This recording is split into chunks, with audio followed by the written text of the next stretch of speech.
Andhra Pradesh Congress party అధ్యక్షురాలైన YS Sharmila Reddy గారు ఇప్పుడు చాలా కీలకమైన ఆరోపణలు చేశారు. అదేంటి అని అంటే తను గతంలో తెలంగాణలోని హైదరాబాద్లోని లోటస్ పాండ్లో ఉండేటప్పుడు తెలంగాణలో పార్టీ పెట్టి పార్టీ కోసం పాదయాత్ర కూడా చేసిన సందర్భాలు ఉన్నాయి.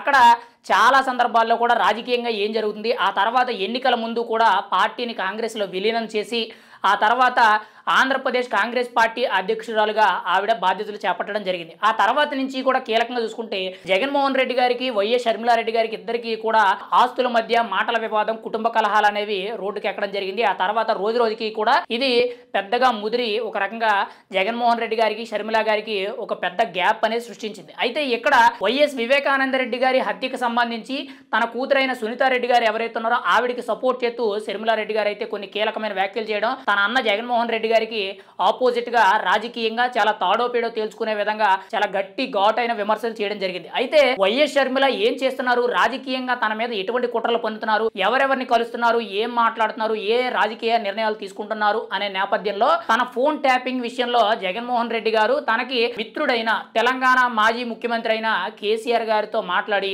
ఫోన్ ట్యాపింగ్ తెర మీదకి తీసుకురావడం జరిగింది. అంటే షర్మిలారెడ్డి గారి ఫోన్ ట్యాప్ చేసి తన కాల్ రికార్డ్స్ అన్ని కూడా పిన్ టు పిన్ ఎవరెవరితో మాట్లాడుతున్నారు, ఏం మాట్లాడుతున్నారు, ఎప్పుడు ఎక్కడికి వెళ్తున్నారు, ఎవరితో ఎటువంటి రాజకీయ చర్చనీయాంశాలు మాట్లాడుతున్నారని చెప్పి ప్రతి ఒక్క విషయం కూడా ఒక స్పై చేయడం జరిగింది. అయితే తెలంగాణ సీఎంకి చెప్పడంతో ఆయన కింగ్ పిన్ ప్రభాకర్ రావు ఎవరైతే ఉన్నారో దీనికి ఒక ప్రధాన వ్యక్తిగా పెట్టి దాన్ని ఆ కాల్స్ అన్ని కూడా ఆయన అబ్జర్వేషన్ చేయడం జరిగింది. అయితే గతంలో ఫోన్ ట్యాపింగ్ కేసు అనేది తెర మీదకి రావడంతో ముఖ్యంగా ఈ కింగ్ పిన్ ప్రభాకర్ రావు ఎవరైతే ఉన్నారో ఈయన అమెరికాకు పారిపోవడం జరిగింది. ఇప్పుడు తాజాగా తెలంగాణలో చూసుకుంటే ఫోన్ ట్యాపింగ్ కేసు అనేది తెర మీదకి రావడం, ఈ కింగ్ పిన్ ప్రభాకర్ రావు ఎవరైతే ఉన్నారో తనని విదేశాల నుంచి రప్పించి ఇప్పుడు తెలంగాణ సిట్ అధికారులు లోతుగా ఫోన్ ట్యాపింగ్ కేసులో గతంలో కేసీఆర్ గారు ముఖ్యమంత్రిగా ఉన్నప్పుడు, కేటీఆర్ గారు ఐటీ శాఖ మంత్రిగా ఉన్నప్పుడు అసలు తెలంగాణ రాష్ట్రంలో ఎవరెవరివి ముఖ్యంగా సెలబ్రిటీలు, సినిమా సెలబ్రిటీలే కానీ, రాజకీయ ప్రముఖులే కానీ, రేవంత్ రెడ్డి కానీ, ఇంకోవైపు కాంగ్రెస్ పార్టీ నాయకులు కానీ, ఇంకోవైపు ఆంధ్రప్రదేశ్ కు చెందిన ముఖ్యమంత్రి చంద్రబాబు నాయుడు గారు, తన కొడుకు నారా లోకేష్, పవన్ కళ్యాణ్, షర్మిల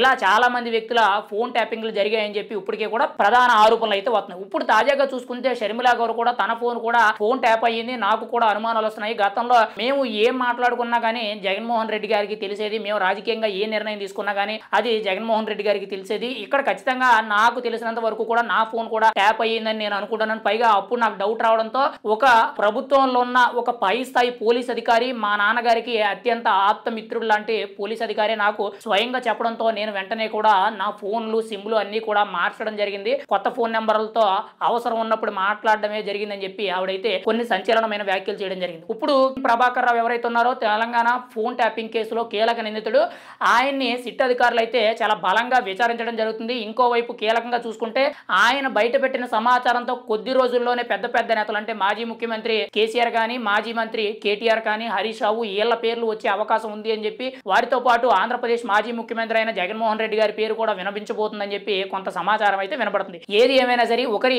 ప్రైవసీని భంగం కలిగించే విధంగా ఇలా ఫోన్లు సీక్రెట్ గా వాళ్ళు ఎవరితో మాట్లాడుతున్నారు, ఏం చేస్తున్నారు అనే విధంగా ఇలా చట్టానికి విరుద్ధంగా ఇటువంటి పనులు చేయడం అనేది చాలా తప్పు. కాబట్టి పైగా ప్రభుత్వంలో ఉన్న పెద్దలే చేయడం, అధికారంలో ఉండి చేయడం అనేది చాలా తప్పు. కాబట్టి ఇప్పుడు వాళ్ళ మీద ఇప్పుడున్న తెలంగాణ ప్రభుత్వం ఎటువంటి యాక్షన్ తీసుకుంటుంది అనేది మనం అయితే ఎదురు చూడాలి. ఏది ఏమైనా సరే ఫోన్ ట్యాపింగ్ కేసులో బీఆర్ఎస్ పార్టీ అనేది కొంత ఇరకాటంలో పడ్డది. అందులోనూ ముఖ్యంగా చూసుకుంటే ప్రభాకర్ రావు అనే వ్యక్తి ద్వారా ఇదంతా కూడా జరిగింది, తనే ఇదంతా కూడా హ్యాండిల్ చేసేవాడు అనే ఆరోపణలు అయితే ఎక్కువగా వినపడుతున్నాయి. ఇప్పుడు తాజాగా చూసుకుంటే వైఎస్ షర్మిల గారి కాల్ రికార్డ్స్ కూడా ఇలా ఫోన్ ట్యాపింగ్ జరిగాయని చెప్పి ప్రధానంగా ఆవిడ ఆరోపించడం జరిగింది. దాని అంతటికీ కూడా కారణం తన అన్న జగన్మోహన్ రెడ్డి కావాలనే నా మీద కుట్ర చేసి ఇవన్నీ కూడా కాల్ రికార్డ్ చేసి నా మీద ప్రత్యర్థి పన్నాగాలు అయితే పనడం జరిగిందని చెప్పి ఆవిడైతే కొన్ని కీలక వ్యాఖ్యలు చేయడం జరిగింది. మరి ఏది ఏమైనా సరే ఫోన్ ట్యాపింగ్ కేసులో ఎటువంటి పరిణామాలు చోటు చేసుకుంటాయి, ఇంకా ముందు పెద్ద నేతలు, పెద్ద తలకాయలు ఎవరెవరు అరెస్ట్ అవుతారు, ఎవరెవరు బయటకు వస్తారనేది మనం అయితే ఎదురు చూడాలి.